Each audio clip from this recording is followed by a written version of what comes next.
루카복음서 19장. 예수님과 자케오. 예수님께서 예리코에 들어가시어 거리를 지나고 계셨다. 마침 거기에 자케오라는 사람이 있었는데 그는 세관장이고 또 부자였다. 그는 예수님께서 어떠한 분이신지 보려고 애썼지만 군중에 가려 볼 수가 없었다. 키가 작았기 때문이다. 그래서 앞질러 달려가 돌 무화과나무로 올라갔다. 그곳을 지나시는 예수님을 보려는 것이었다. 예수님께서 거기에 이르러 위를 쳐다보시며 그에게 이르셨다. 자케오야, 얼른 내려오너라. 오늘은 내가 내 집에 머물러야 하겠다. 자케오는 얼른 내려와 예수님을 기쁘게 맞아들였다. 그것을 보고 사람들은 모두 저희가 죄인의 집에 들어가 묵는군 하고 투덜거렸다. 그러나 자케오는 일어서서 주님께 말하였다. 보십시오, 주님. 제 재산의 반을 가난한 이들에게 주겠습니다. 그리고 제가 다른 사람 것을 횡령하였다면 4곱절로 갚겠습니다. 그러자 예수님께서 그에게 이르셨다. 오늘 이 집에 구원이 내렸다. 이 사람도 아브라함의 자손이기 때문이다. 사람의 아들은 잃은 이들을 찾아 구원하러 왔다. 미나의 비유.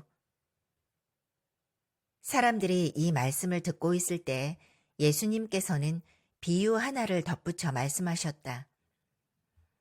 예수님께서 예루살렘에 가까이 이르신 데다 사람들이 하느님의 나라가 당장 나타나는 줄로 생각하고 있었기 때문이다. 그리하여 예수님께서 이르셨다. 어떤 귀족이 왕권을 받아오려고 먼 고장으로 떠나게 되었다. 그래서 그는 종 10사람을 불러 10미나를 나누어 주며 내가 올 때까지 벌이를 하여라 하고 그들에게 일렀다. 그런데 그 나라 백성은 그를 미워하고 있었으므로 사절을 뒤따라 보내어 저희는 이 사람이 저희 임금이 되는 것을 바라지 않습니다 하고 말하게 하였다. 그러나 그는 왕권을 받고 돌아와 자기가 돈을 준 종들이 벌이를 얼마나 하였는지 알아볼 생각으로 그들을 불러오라고 분부하였다.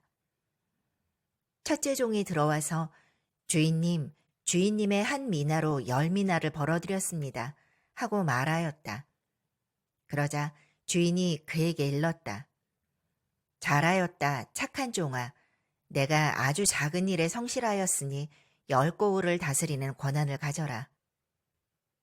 그 다음에 둘째 종이 와서 주인님, 주인님의 한 미나로 5미나를 만들었습니다 하고 말하였다. 주인은 그에게도 일렀다. 너도 5고을을 다스려라. 그런데 다른 종은 와서 이렇게 말하였다. 주인님, 주인님의 한 미나가 여기에 있습니다. 저는 이것을 수건에 싸서 보관해 두었습니다.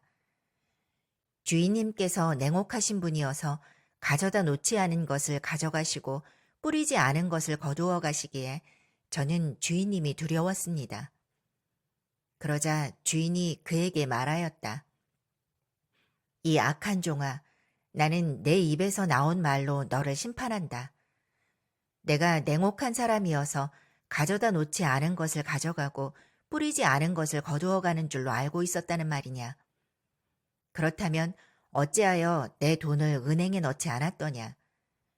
그리하였으면 내가 돌아왔을 때 내 돈에 이자를 붙여 되찾았을 것이다. 그러고 나서 곁에 있는 이들에게 일렀다. 저자에게서 그 한 미나를 빼앗아 10미나를 가진 이에게 주어라. 그러자 그들이 주인에게 말하였다. 주인님, 저희는 10미나나 가지고 있습니다.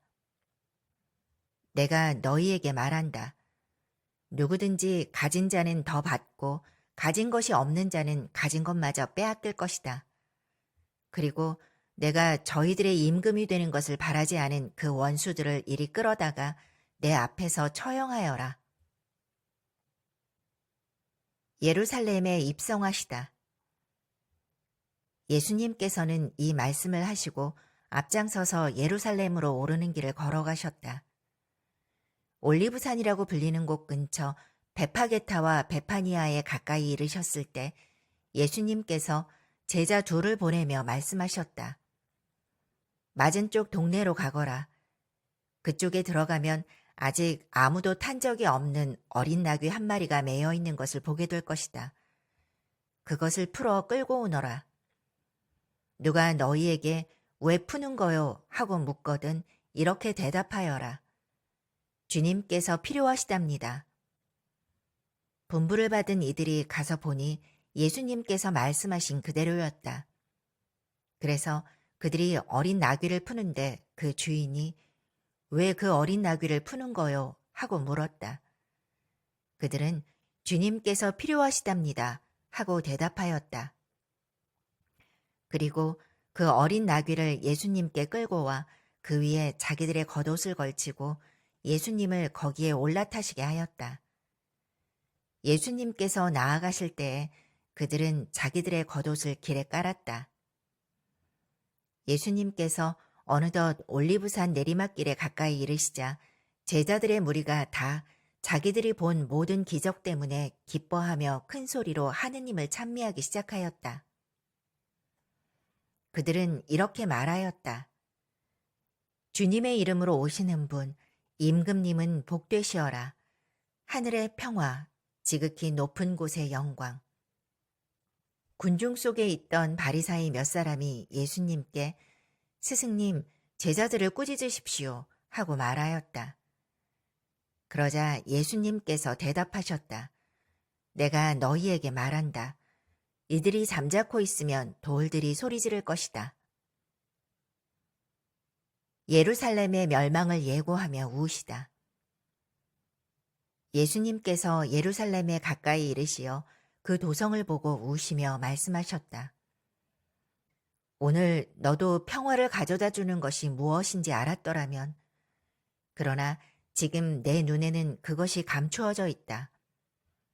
그때가 너에게 닥쳐올 것이다.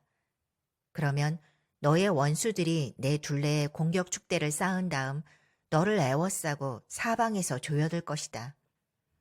그리하여 너와 내 안에 있는 자녀들을 땅바닥에 내동댕이 치고 내 안에 돌 하나도 다른 돌 위에 남아있지 않게 만들어버릴 것이다. 하느님께서 너를 찾아오신 때를 내가 알지 못하였기 때문이다. 성전을 정화하시다. 예수님께서 성전에 들어가시어 물건을 파는 이들을 쫓아내기 시작하시며 그들에게 말씀하셨다. 나의 집은 기도의 집이 될 것이다 라고 기록되어 있다.